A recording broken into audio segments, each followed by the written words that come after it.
Hi, I'm Matt. Welcome to my workshop / garage.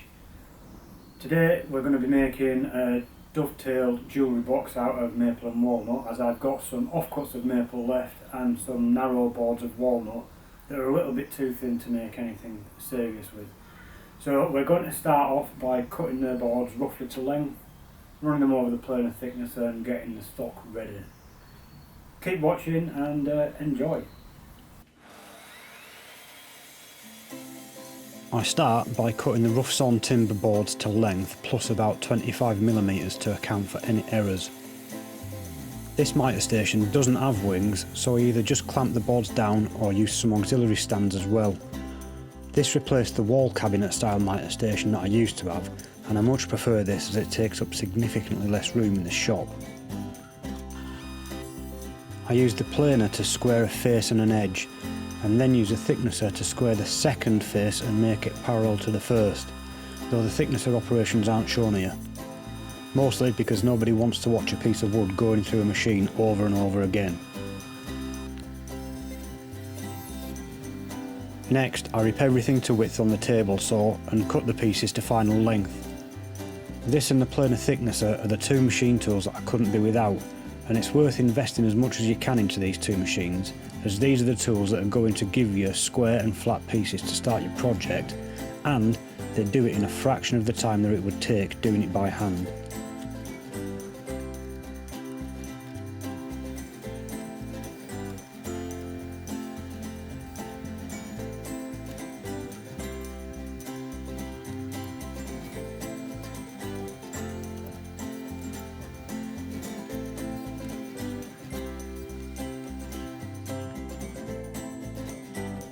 Moving on to the joinery, I start by marking out the width of my tails with a set of dividers and then scribing lines across the end of the tailboard.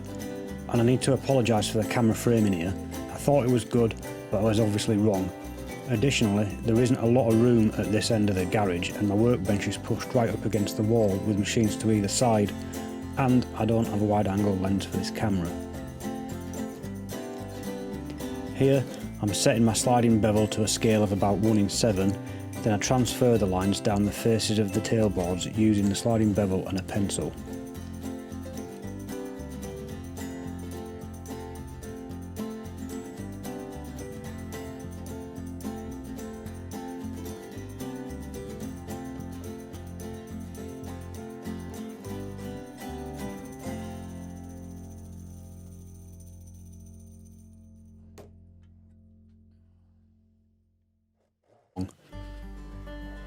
I cut the tails using a dovetail saw, and when I'm sawing the shoulders I slow near the bottom and try and pop off the chunk of wood, as this ensures that I don't damage the tail with the saw teeth. Sometimes it works well, other times it takes a few goes, as it does here.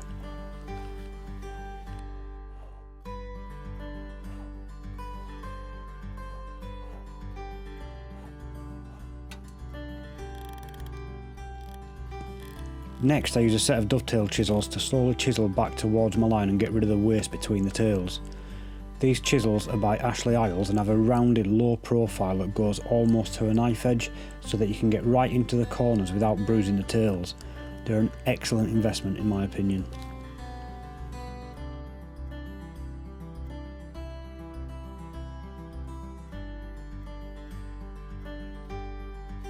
I set up to mark out the pins by lifting the pin board in the vise so that the end sits above the bench at the same height as the thickness of the other pin board, if that makes sense. I then sit the workpiece on top of this, get it square, and then start marking around the tails. I use a marking knife rather than a pencil, as a knife line gives an absolute position to cut to. Also, if you look in the background here, you might notice that my new dust filter arrived, and I also got a new LED panel light on the rafters. I didn't think about where I was putting the camera light in though, so you're just going to have to put up with it pointing straight at the camera for now. To get around the lack of a wide angle lens, I decided to stick my motorcycle helmet camera on a tripod, and whilst it's not the best footage, it'll work until I get round to buying something more suited, though there are a lot of tools I want to buy and it's likely that they will come first. I'm using a Japanese pull saw to cut the pins, as it gives a really fine curve, which means that I can cut really close to my line and not have much left to chisel off later.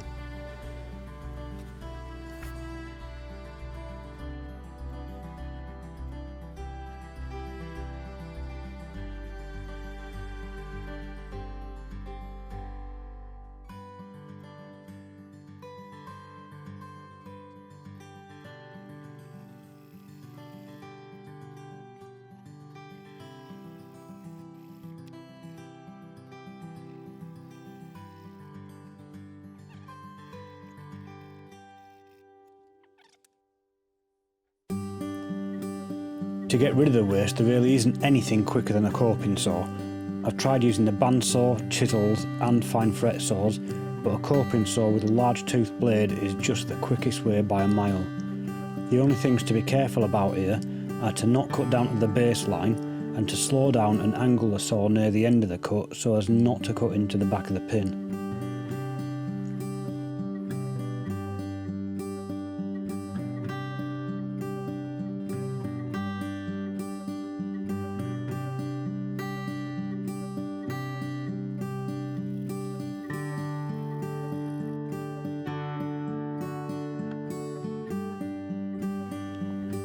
Again, I just slowly chisel back towards my line, taking big swings when I'm more than a millimetre or so away and much smaller taps as I approach the line, always trying to halve the waste with each pass.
After that, I clean everything up with a chisel, trying to make sure that there are no fibres or rough bits that will stop the joint from closing.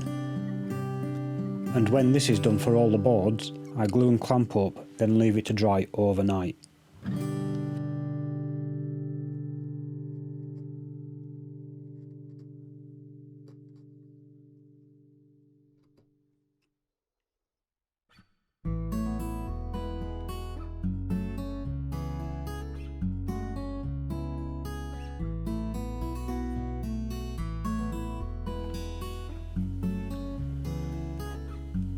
Coming back to the project the next morning, the first thing I do is plane flush the tails and pins.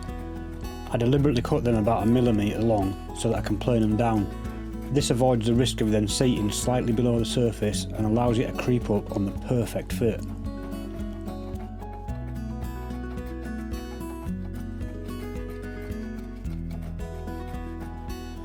I then plane around the top and bottom of the box to take out any uneven spots or twist that could have crept in from either inaccuracies in my work or from relieved stresses in the material.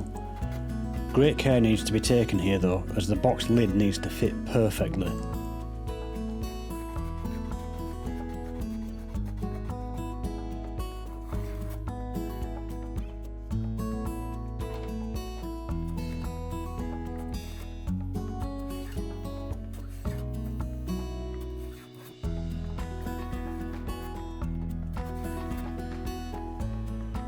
I then mark out the lines for the inlay in the box lid using a mortise gauge, though any marking gauge will do just fine.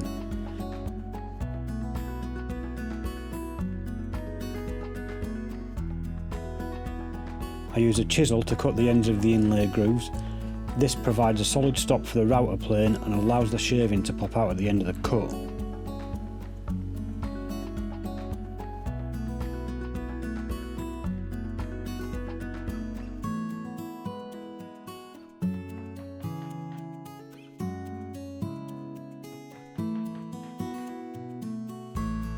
Then I use the router plane to cut the grooves.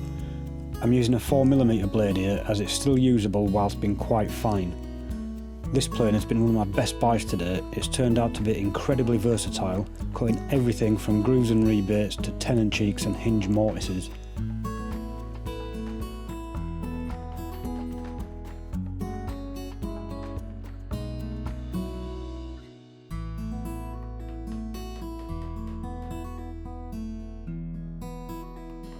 I cut the ends of the grooves a little bit deeper, and then with each pass of the router plane I lower the blade by about 1/3 of a millimetre.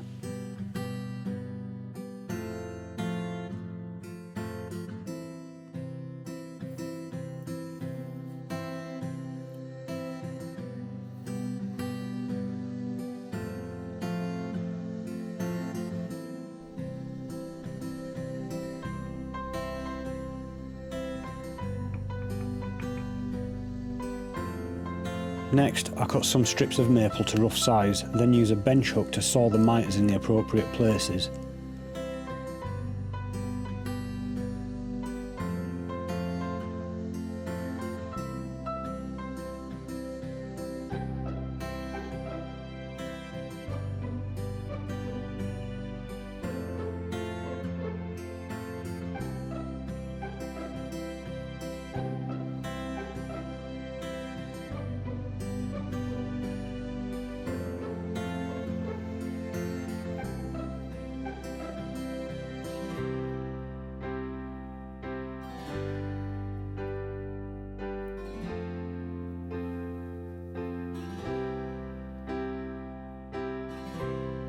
Refinements are made with a block plane and returning to the bench hook where needed. This process is repeated for each length until all of the inlay is cut and fits snugly in the groove.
After this, each piece is glued into place, and when all the pieces are fitted, I scrape up the squeeze out with plastic straws.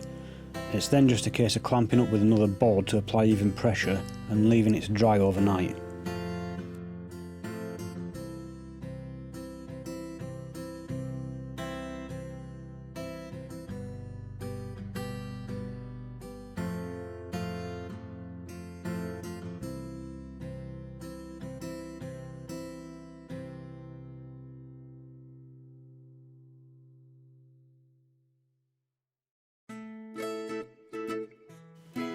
Coming back when the glue's dried, I trim the inlay with a flush trim saw and a block plane.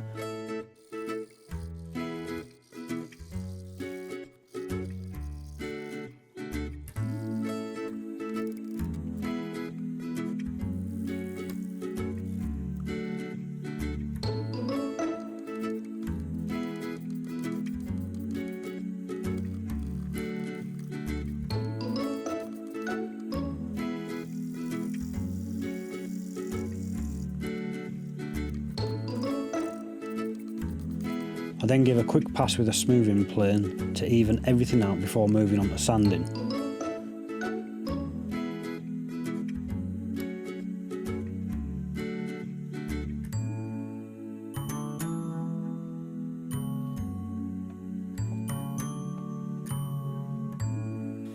I use a random orbit sander to sand both the box lid and the box, going through the grits from 80 to 250.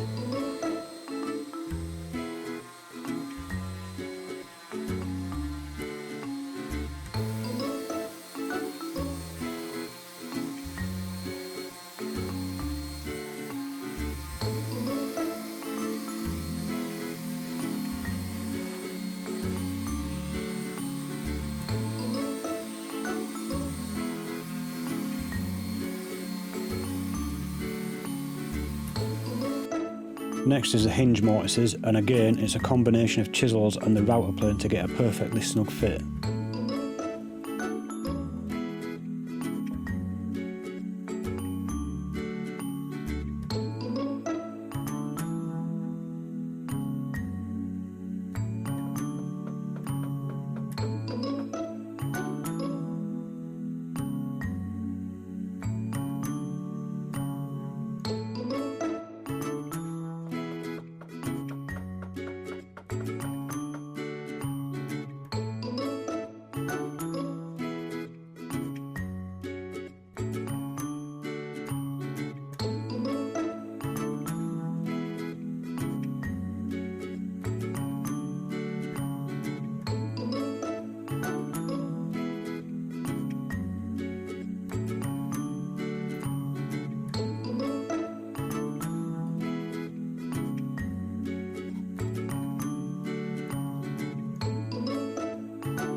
Once that's done, I run over everything with a tack cloth and then apply the finish.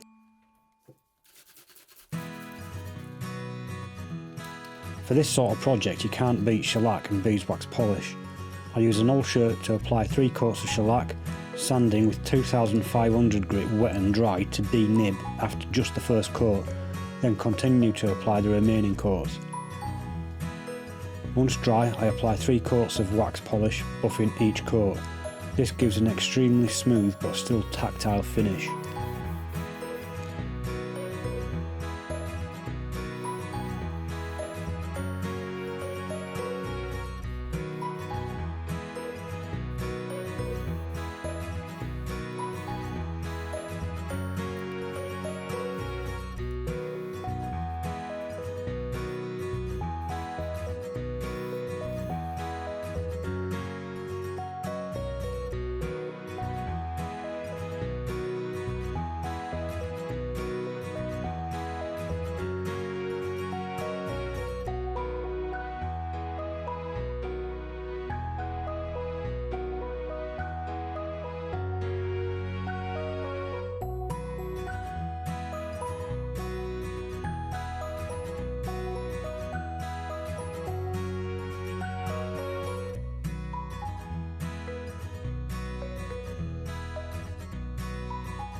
To line the box, I start by taking some thick backing card, usually about 3mm thick or so, and I cut it about 5mm shorter than the length and width of the box panel it'll fit to.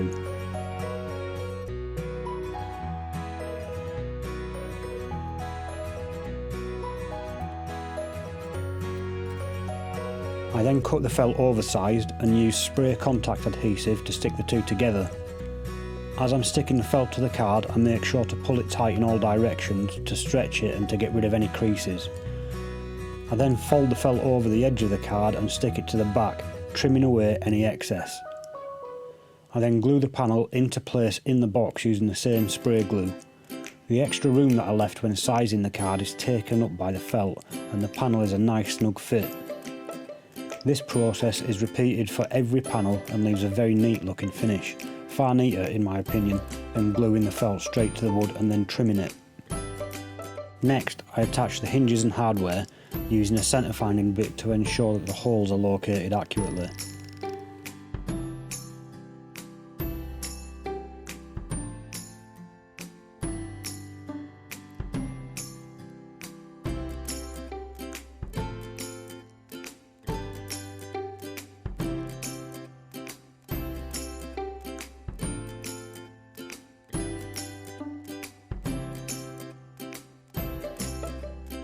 And once it's together, that's the box done.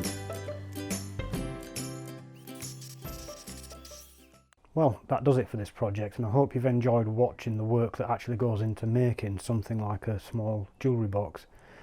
The work is increased quite a lot when you're cutting the joinery and inlays by hand. You could do this on machine and get it done a lot quicker, but I like the process of doing it by hand. And at the minute there's about 10 hours worth of work in this. I would say that this is almost spot on. There are a couple of the miters on the inlay where I didn't take as much care as I should have, and they've required filling afterwards. And if I'd have planned ahead, I could have got some brass ring eyes. Eye rings? Ring eyes, whatever they're called. But other than that, I'm more than happy with the box. It's turned out really well. If you look inside, the felt lining has worked really well by sticking it to the card first. It gives a really nice neat finish, I think. But yeah, hopefully you've enjoyed it. Hopefully some of you may have learnt something, or you may not. And if I'm doing all massively wrong, then feel free to comment below.